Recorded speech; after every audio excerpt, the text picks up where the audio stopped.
যারা সিএতে অ্যাপ্লিকেশন করেছেন অ্যাকনলেজমেন্টটা হাতে আসে, যদি কোনো পুলিশ তাদের ধরে থাকে, কোনো পুলিশের বাপের বাপের বাপের সাধ্য নাই আপনাকে জেলখানায় নেবে, আপনাকে ধরে রাখবে, সেখান থেকে আমাকে ফোন করুন। আমি সিএতে আবেদন করেছি 2014 সালের 31 আগের প্রমাণ দিয়ে, আমি হিন্দু তার প্রমাণ দিয়ে। আপনাকে যদি আমি ওখান থেকে ছাড়িয়ে আনতে না পারি, আমার এমএলএ পদ আমি তখনই ত্যাগ করে দেব। বলুন। নমস্কার, হরিবল, জয় হরিচাঁদ, জয় গুরুচাঁদ, সবাই ভালো থাকবেন। মা মমতা ঠাকুরের একটা বক্তব্য আমি শুনলাম 21শে জুলাই মঞ্চে। আমি মাকে আগে অনেক কথা বলেছি রাজনৈতিক মঞ্চে দাঁড়িয়ে, যেদিন থেকে আমি ঠাকুর বাড়িতে বারুণীতে গিয়ে মাকে প্রণাম করেছি, কোনো অসম্মানজনক কথা আমি মাকে বলিনি, তারপরে আর বলবও না। আমি মা বলেই বলছি, মা আপনি একটু আইনটা ভালো করে পড়ে তারপরে বক্তব্যটা রাখুন। মা, ওই মানিক ফকির কি বলল, দীপক ব্যাপারী কি বলল, অমুক কি বলল, এগুলো বলবেন না মা, মুখস্থ জিনিস এগুলো বলবেন না, কারণ মুখস্থ জিনিস বলা ভালো না। এই মুখস্থ জিনিসে কি হয় জানেন? ছোট্ট একটা কথা শুনেন। দুই বন্ধু তারা চাকরির ভাইবা দিতে গেছে। ওর লেখা চাকরি না, লেখা টাকা লাগে না, ওই লেখা পরীক্ষা টরীক্ষা হয় না, যাবে মুখোমুখি 2-4টে প্রশ্ন করবে। ডি গ্রুপের তো একেবারে নিম্নমানের চাকরি। তা এক বন্ধু ভেতরে গিয়ে ও ভাইবা দিয়ে চলে এসছে, ওকে যা যা জিজ্ঞেস করেছে। আর এক বন্ধু বলছে, এই তোকে কি জিজ্ঞেস করলো বলতো? বলছে, আমাকে যা জিজ্ঞেস করেছে তোকে কি তাই জিজ্ঞেস করবি নাকি? বলে, না না না, আমি দেখেছি স্কুলে যখন 200-500 ছাত্রের জন্য একই ক্লাসের প্রশ্ন হয়, একই তো প্রশ্ন হয়, তুই বল না। বলছে, আমাকে জিজ্ঞেস করেছিল ভারতবর্ষ ওই কত সালে স্বাধীন হয়েছে। আমি বলেছিলাম ওই 1945 সালে হওয়ার কথা ছিল, 1947 সালে হয়েছে। আচ্ছা, ও লিখে রাখছে 1945 সালে হওয়ার কথা ছিল, 1947 সালে হয়েছে, 1 নম্বর। আচ্ছা, এই স্বাধীনতা আনতে গিয়ে কারা কারা জীবন দিয়েছে? তো কি জবাব দিলি? বিনয় বাদল, দীনেশ, মাতঙ্গিনী, হাজরা, আরো কতজন ছিল, কজনের নাম বলবো? ও লিখেছে বিনয় বাদল, দীনেশ, মাতঙ্গিনী, হাজরা, আরো কতজন ছিল, কজনের নাম বলবো? তারপরে একটা প্রশ্ন করেছে যে, আচ্ছা বলো তো দেখি, এই যে সারা পৃথিবীতে একটা রোগ বেরিয়েছে, এইডস রোগ, এই রোগের ওষুধ কি?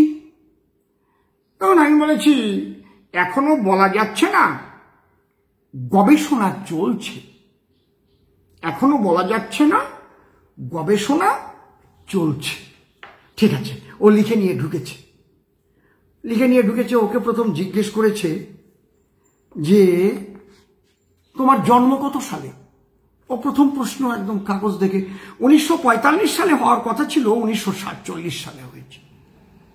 এখন যে বসে আছে ওখানে, যিনি ভাইবা নিচ্ছেন, যে ব্যাপারটা কি? তখন জিজ্ঞেস করছে, আচ্ছা তোমার বাবার নাম কি বলো তো? বলে, বিনয় বাদল, দীনেশ, মাতঙ্গিনী, হাজরা, কতজনই তো, কতজনের নাম বলবো? ওই যে 2 নম্বর। ভাবছি, কি রে বাবা, হ্যাঁ? তখন রাগ করে বলছে, আরে তুমি পাগল না ছাগল? ও 3 নম্বর দেখে বলছে, হ্যাঁ গবেষণা চলছে, এখনো ঠিক করে বলা যাচ্ছে না, ওটা গবেষণা চলছে। মা, আপনি এই ধরনের বক্তব্য রাখবেন না। এর সম্পর্কে আপনি কিচ্ছু জানেন না। আপনি কেন বললেন যে 1952 সালকে ভিত্তি বৎসর করেছে? কেন বললেন বলুন তো? আগে শুনে নিন মা মমতা ঠাকুর তিনি কি বলেছেন, তাহলে বুঝতে পারবেন। যারা 1952 সালের পরে এই দেশে এসছে, পাসপোর্ট করে যদি কেউ এসে থাকে, সেই পাসপোর্টের যদি আর অনেকে ফিরে যায়নি, পাসপোর্ট ও নাগরিকত্ব চায়নি, পাসপোর্ট জমাও করেনি, অথচ ভারতবর্ষে থেকে গেছে, তাদের 5 বছরের জেল এবং 5 লাখ টাকা ফাইন। আর যারা অনুপ্রবেশকারী যারা বলছে, যারা উডাউটভাবে এসছে, তাদের 7 বছরের জেল এবং 10 লাখ টাকা ফাইন। শুনলেন তো? 1952 সাল নাকি ভিত্তিবৎসর করে, সেই 52 সালে যাদের ভোটার লিস্টে নাম ছিল তাদের পরবর্তীতে যারা জন্মগ্রহণ করেছে সেই ঠাকুরদাদা, তার ছেলে ওই ভোটার লিস্ট দেখে নাকি আপনাদের ভোটার লিস্টে নাম রাখবে আর সব কেটে দেবে। পেয়েছেন কোথায় আপনি এটা মা? এটা ওই রকম হয়ে গেল না যে তোমার জন্ম কত সালে? 1945 সালে হওয়ার কথা ছিল, 1947 সালে। এরকম আপনি বলবেন? আমি ভাবতে পারিনি। আপনি মা তো, আপনি মতুয়া মা তো, আপনি তৃণমূল করেন আর যে দল করেন, আপনার নিজস্বতাকে নষ্ট করবেন না। আপনি মা, এটা খেয়াল রাখবেন, ভালো করে জেনে নিন। এসআই একটা কি? এটা 20-25 বছর পর পর হয়। যেটা বিহারে হয়েছিল 2003 সালে, পশ্চিমবাংলায় হয়েছে 2002 সালে। এই জন্য পশ্চিমবাংলায় ভিত্তি বৎসরটা করা হয়েছে 2002 সাল। 2002 সালের ভোটার লিস্টটা নিয়েই কিন্তু বিএলও সাহেব আপনার বাড়িতে ঢুকবেন। মনে রাখবেন আপনারা, ওই 2 সালের ভোটার লিস্টে যদি আপনার নামটা থেকে থাকে, আপনার কোনো ভয় নেই, কোনো ভয় নেই। আর ভোটার লিস্ট থেকে নাম কাটা গেল না, কারণ তখনই তদন্ত করে আপনার নামটা টিকে গেছিল। অনেক তদন্ত করে 2003 সালে আপনার নামটা ওখানে, 2002 সালে নামটা রয়ে গেছে। আর ওটা নিয়ে কোনো তদন্তের দরকার নেই। বুঝতে পারছেন কি বলছি? আপনার মা বাবার কোনো পরিচয় ওখানে দেওয়ার দরকার নেই। বাবার ভোটার লিস্টে নাম ছিল কিনা, আপনার মা বাবা বিদেশি কিনা, কিচ্ছুর দরকার নেই। শুধু আপনার 2002 সালে ভোটার লিস্টের নাম উঠতে গেলে আপনার জন্মটা কত সালে হচ্ছে একটু ভেবে দেখুন। 1987 সালের 1 জুলাইয়ের আগে হচ্ছে। একটু দেখুন ভেবে, কি সুন্দর। 1987 সালে 1 জুলাইয়ের আগে যদি আপনার জন্ম না হয়, তাহলে 2002 সালে কিন্তু আপনার ভোটে নাম উঠতে পারে না। একটু ভেবে দেখুন। তাহলে হচ্ছে 1984 সালে জন্ম হলেও 2002 সালে উঠে যাচ্ছে। 18 বছর বয়স। দেখেছ কি সুন্দর ব্যাপার। 18 বছর কোনো ব্যাপার নেই তো। তাহলে বলবি যে বার্থ সার্টিফিকেট দেখাতে হতে পারে, বার্থ সার্টিফিকেট তখন হয়নি, স্কুল সার্টিফিকেট দেখালেও হবে, কোনো ব্যাপার নেই। পড়াশোনা নিশ্চয়ই করেছো তুমি। সেগুলো কি লাগবে আমি বলে দিচ্ছি। এইবার 2002 সালের পরে যাদের ভোটার লিস্টে নাম উঠেছে, 2004 সালের ডিসেম্বরের 2 পর্যন্ত এদের মা অথবা বাবা একজনের যদি 2002 সালের ভোটার লিস্টে নাম থেকে থাকে, তাহলে তার সন্তানের ভোটার লিস্টে নাম থাকবে, তাতে আর কোনো অসুবিধা হচ্ছে না। 2004 সালের ডিসেম্বরের 2 তারিখের পরে এই 25 সাল পর্যন্ত যাদের ভোটার লিস্টে নাম উঠেছে, তাদের যদি 2002 সালে মা এবং বাবা দুইজনের ভোটার লিস্টে নাম থাকে, সেও ভোটার। যেহেতু 2002 সাল ভিত্তিবর্ষ করেছে, কোথায় 1952 সাল? আপনি কি বলছেন মা? ভালো করে জানুন, এটা খুব ভালো করে জানুন। আর এইসব কোনো ঝামেলায় পড়তে হবে না যদি আপনি সিএএ আইনের আওতায় আপনি অ্যাপ্লিকেশনটা করে অ্যাকনলেজমেন্টটা হাতে রাখেন। মনে রাখবেন, তাহলে 2014 সালের 31শে ডিসেম্বরের আগে ঢুকে আপনি সিএতে অ্যাপ্লিকেশন করেছেন, আপনার ভোটার লিস্টের নাম নাও থাকতে পারে। আপনি এদেশে এসে রয়েছেন, একটু জায়গা কিনেছেন, জায়গাটা কেনার পরে আপনি একটা ইলেকট্রিক নিয়েছেন বাড়িতে, তার একটা প্রমাণ রয়েছে, আপনার এখনো ভোটার লিস্টে নাম ওঠেনি, তাতে কি হয়েছে? আপনি তার আগে ঢুকেছেন, তার প্রমাণটা তো আছে। আপনার ভোটার লিস্টের নামই এখনো ওঠেনি, তাতেই বাকি আছে। বা 20 সালে উঠেছে, 24 সালে উঠেছে, 16 সালে উঠেছে, 18 সালে উঠেছে, তাতে কি? 2002 সালে কারো নাম নেই আপনাদের, ফ্যামিলি নিয়ে এসেছেন আপনি, 2013 সালে এসেছেন আপনি, সেই প্রমাণ দেখিয়ে আপনি সি আবেদন করেছেন। আপনাকে কখনোই ইলেকশন কমিশন তাড়াতে পারবে না, পারবে না, পারবে না। তাহলে সি এর কোনো মূল্য থাকে না। মা, আপনি এটা ভালো করে জানুন। আর একটা কথা আপনি বলেছেন, কথাটা কেমন বলেছেন আমি জানি না। আপনি আপনারই বংশের, অর্থাৎ আপনার নিজের দেবরের সন্তান, বর্তমান যিনি কেন্দ্রীয় মন্ত্রী, মতুয়াদের নয়নের মণি মাননীয় শান্তনু ঠাকুর মশাই, তাকে তিনি কুলঙ্গার আপনি বলতে পারেন না, তাকে কুলঙ্গার বলেছেন। এবং তিনি বলেছেন প্রচুর টাকা পয়সা নিয়ে তিনি মতুয়া কার্ড বিক্রি করেছেন, মতুয়া কার্ডে কোনো কাজ হয় না। শান্তনু ঠাকুর লিগাল কি আনলিগাল সেটা ওকে দেখাক, তারপরে ওখানে সার্টিফিকেটটা দেয়। এবং ভারতের কোনো, আমি এটা সাধারণ মানুষের বোঝা উচিত, এবং যারা বুদ্ধিজীবী সেটা সবাই জানে, ইনকামের একটা রাস্তা তৈরি করেছে যে যাতে আমাকে পয়সা দেয়। শান্তনু ঠাকুর বহু টাকা কামাচ্ছে, এবং যারা আজকে ধরছে, আজকে কেন তাদের ছাড়ানো হচ্ছে না? তারা নাগরিক কেন পাচ্ছে না? তারা তো তোমার কার্ড তৈরি করেছিল, তোমার সিগনেচার আছে, কেন করেনি? তার মানে এটা হবে না, সেও জানে। কিন্তু সে জানে যে এইটাকে হাতিয়ার করে যে সেন্ট্রাল করে মানুষ যে বিপদে পড়েছে, এটা ও সেন্ট্রাল মিনিস্টার, তাদের সঙ্গে যোগাযোগ আছে, তার জন্য ভাবছে এইটা থাকলে, এটা যদি আমি করি তাহলে মানে আমার টাকা পয়সা আসবে, আর সাধারণ মানুষ এটা ভাবছে এটা হলে তো আমাদের একটু সুবিধা হবে। কিন্তু এই যে ভাওতা মিথ্যে এই যেভাবে করছে, যে হরি গুরুচাঁদের জন্মগ্রহণ করে এই বংশে, আমি মনে করি একটা কুলঙ্গার জন্মগ্রহণ করেছে। শুধু টাকা, শুধু টাকা, টাকা, কত টাকা লাগবে আজকে? মতুয়া কার্ডে কাজ হবে কেন? মতুয়া কার্ড তো একটা সংগঠনের কার্ড, একটা সংগঠনের সদস্য, কিন্তু তার স্বাক্ষরিত হিন্দুত্ব সার্টিফিকেটে কাজ হচ্ছে। তিনি যে স্বাক্ষর করে, যদিও মাননীয় সুখেন গান মহাশয় দিলেও হবে, আমাদের মাস্টারমশাই শ্রদ্ধেয় রবীন বাবু যিনি অল ইন্ডিয়া মতুয়া মহাসংঘের সভাপতি, তিনি স্বাক্ষর করলেও হবে। একটা ওয়েটটা বেশি হয় আর কি। শান্তনু ঠাকুর মশাই সই করছেন, একটা কেন্দ্রীয় মন্ত্রী প্লাস সংঘাধিপতি, একটা ওয়েটটা বেশি হয় না। একটা ছেলেকে মাস্টারমশাই বলছে এই বাঁশ বানান করতো, বলে স্যার ঝোড়া না ঝোড়া, বলে তার মানে বাঁশ বানান করতে বলছি, ঝোড়া না ঝোড়া, বলে যদি ঝোড়া বাঁশ হয় তাহলে সেখানে কঞ্চি টঞ্চি থাকবে, চন্দ্রবিন্দু লাগাবো, একটু ওয়েট হবে আর কি। আর যদি ঝোড়া বাঁশ হয় তাহলে একদম কঞ্চি থাকবে না, ওটা সরাসরি বয়কারে বা তালবর্ষ লাগিয়ে দেবো। তাহলে কঞ্চি দেওয়া যেগুলো একদম জড়িয়ে থাকে একে অপরের সঙ্গে, সমস্ত মতুয়ারা যেমন জড়িয়ে আছে শান্তনু ঠাকুর মশাইয়ের সঙ্গে, এই জন্য তারও একটা আলাদা। তিনি স্বাক্ষর করছেন, তিনি স্বাক্ষর করে দিচ্ছেন, সেটাই কাজ হচ্ছে। তাই আপনি ওইভাবে বলতে পারেন না মতুয়া কার্ডে কাজ হবে কেন, কিংবা ভারত সেবাশ্রম সংঘের যারা সদস্য রয়েছেন সেই সদস্য কার্ডে কাজ হবে কেন? সেখান থেকে সার্টিফিকেট নিতে হবে। সৎসঙ্গের যারা সদস্য রয়েছেন সদস্য কার্ডে কাজ হবে কেন?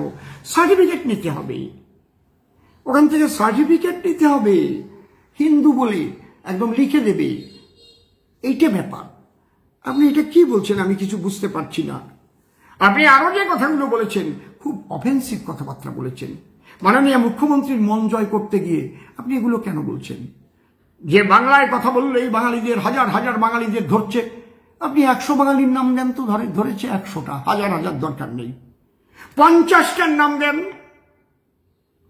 আমি বারবার বলছি যারা বাংলার বাইরে আছে, 2014 সালের 31শে ডিসেম্বরের আগের প্রমাণ যাদের কাছে আছে, এবং যারা সিএতে অ্যাপ্লিকেশন করেছেন অ্যাকনলেজমেন্টটা হাতে আছে, যদি কোনো পুলিশ তাদের ধরে থাকে, কোনো পুলিশের বাপের বাপের বাপের সাধ্য নাই আপনাকে জেলখানায় নেবে, আপনাকে ধরে রাখবে, সেখান থেকে আমাকে ফোন করুন। আমি সিএতে আবেদন করেছি 2014 সালের 31-এর আগের প্রমাণ দিয়ে, আমি হিন্দু তার প্রমাণ দিয়ে। আপনাকে যদি আমি ওখান থেকে ছাড়িয়ে আনতে না পারি, আমার এমএলএ পদ আমি তখনই ত্যাগ করে দেব। বলুন, কিন্তু কথা আছে, আপনি অ্যাপ্লিকেশনও করেছেন, যদি 2014 সালের 31-এর পরে আপনি পাসপোর্টে, বাংলাদেশের পাসপোর্টে আবার যাতায়াত করে থাকেন, আমি কিন্তু আপনাকে বাঁচাতে যাব না। যেটা হয়েছে বর্ধমান শীল পরিবারে, আমি যাইনি সেখানে। কেন যাইনি? আমি বিজেপি ওয়েস্ট বেঙ্গল রিফিউজি ছেলের বর্তমান এখনো কনভেনার আছি। আগামীতে থাকবো কিনা তা জানি না, সেটা পার্টির সিদ্ধান্ত। আমি যখন শুনলাম, আমি ওখানকার যে আমার জেলা কনভেনার তাকে বললাম, তদন্ত করে আমাকে জানাও যে ওরা এসেছে, বুঝলাম 20 বছর 15 বছর আগে বা 30 বছর আগে, ওরা কি 2014-এর পরে বাংলাদেশ পাসপোর্ট নিয়ে যাতায়াত করেছে কি? আমাকে পরিষ্কার করে বলে দিল, হ্যাঁ, ওরা বাংলাদেশ পাসপোর্ট করে যাতায়াত করেছে, যে কারণে ওদের ধরেছে। প্রত্যেকটা জায়গা আমরা যদি ভুল করি, ভারতবর্ষ তো একটা দেশ, তার তো একটা আইন আছে, আইনের বাইরে তো আমি কাজ করতে পারি না। বাঙালি বলেই ধরবে? কে বলছে আপনাকে বাঙালি বলে ধরবে? বাংলায় আমিও কথা বলি, বাংলায় তো রোহিঙ্গাও কথা বলে, বাংলায় আরো মুসলমানরাও কথা বলে। ওপার বাংলা থেকে যে মুসলমানরা এসেছে, শুনবেন, যারা ধরা পড়ছে তারা বাংলায় কথা বলছে, শুনবেন। এরা কারা? মা বলুন, এরা কি আপনার ঘরের ফ্যামিলির লোক? আপনার বংশের লোক কি এরা? জবাব দেবেন আপনি। বাংলা বাঙালি নিয়ে আপনি কথা বলছেন, শুনুন শুনুন আপনি। আপনার বাংলাদেশে কি নাম ছিল? কাদর শেখ। আর এই পশ্চিমবঙ্গে এসে কি নাম করেছেন? সাগর বিশ্বাস। কেন? এই হিন্দু রাষ্ট্র এনি, সেই জন্য আমরা ভোটে মোটে নাম তুলতে পারছি না। এই হিন্দু নাম দিলে নামটা উঠাতে পারবে, সেই জন্য বললো, দালালে যা বললো তাই করেছে। ওখানে তো স্ত্রী আপনার মুসলমান ছিল, এখানে তো হিন্দু হয়েছে। হ্যাঁ, এখানে এসে শাখা সিঁদুর পরে ভোটে মোটে নাম তুলতে পারছে না, তার জন্য শাখা সিঁদুর করে। আমরা কোথা থেকে এসেছেন?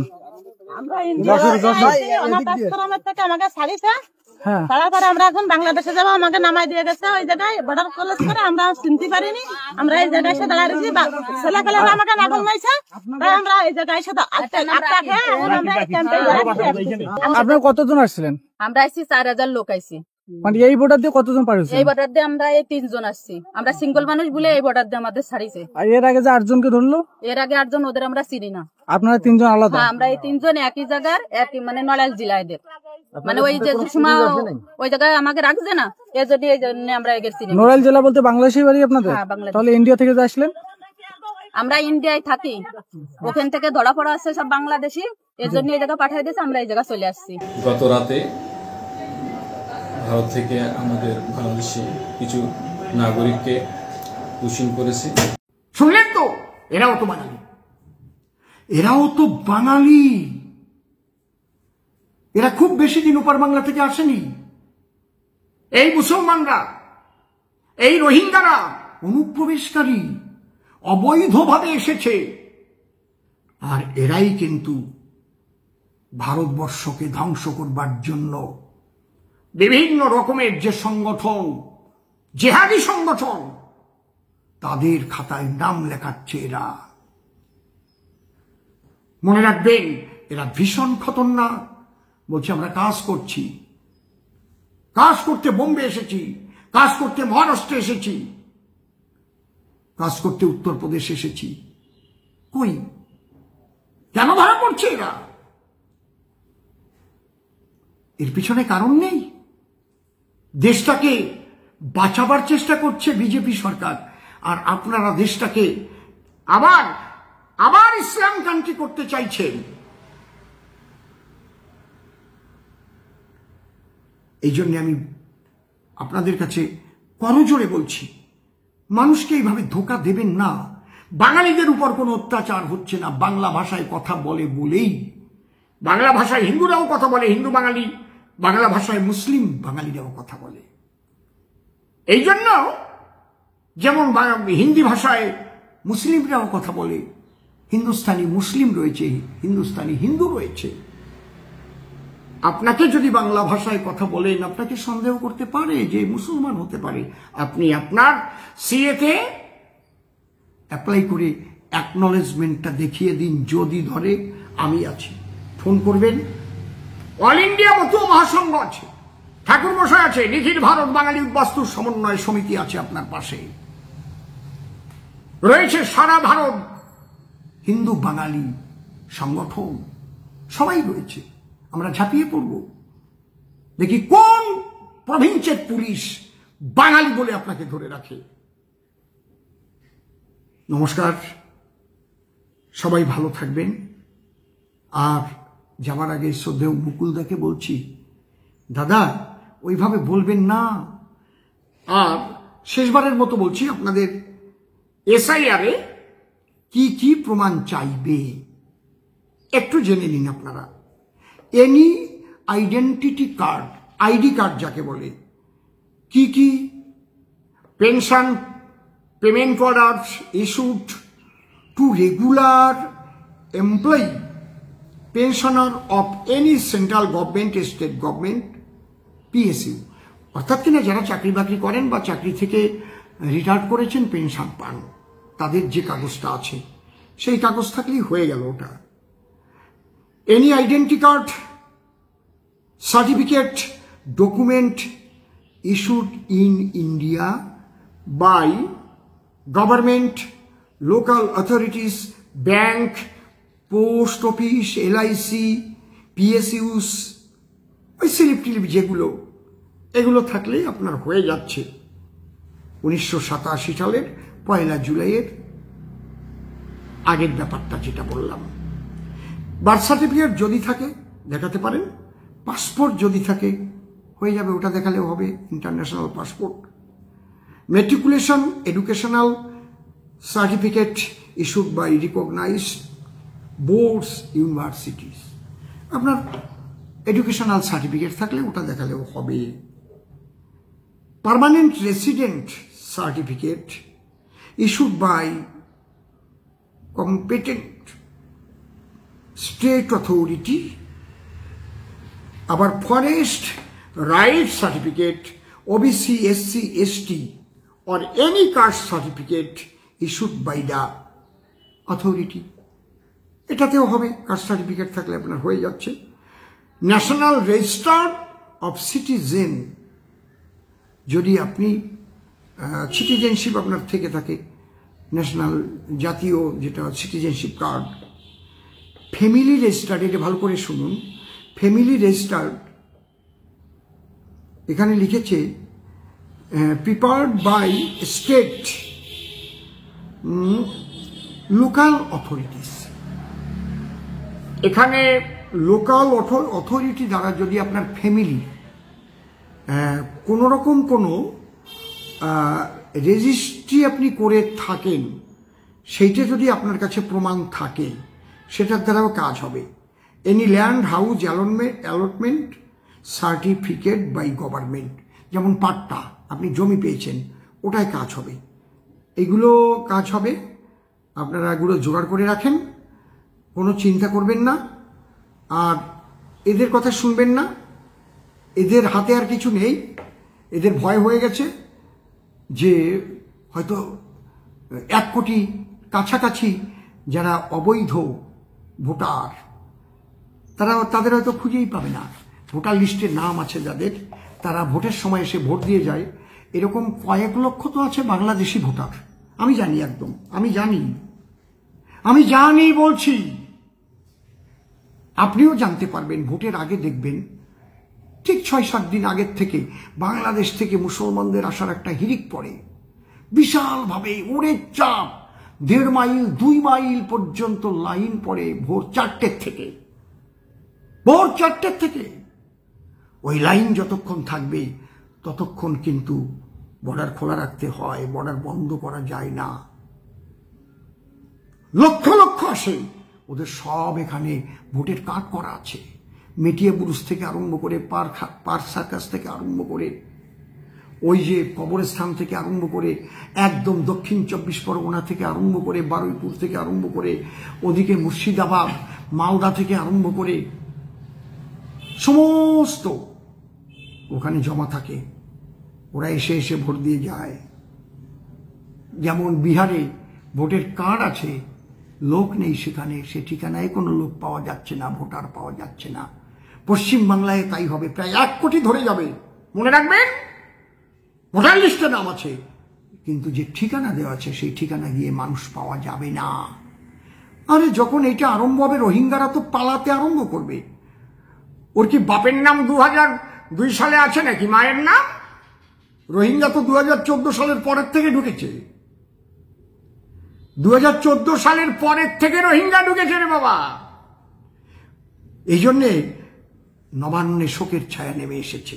নিশ্চিন্ত থাকুন, আমি কথা দিচ্ছি 2014 সালের 31শে ডিসেম্বরের মধ্যে যে হিন্দুরা ঢুকেছেন তাদের কোনো ভয় নেই। শুধু আপনি একটু সিএতে অ্যাপ্লাই করে দিন। ভালো থাকুন। হরি বল, হরি বল।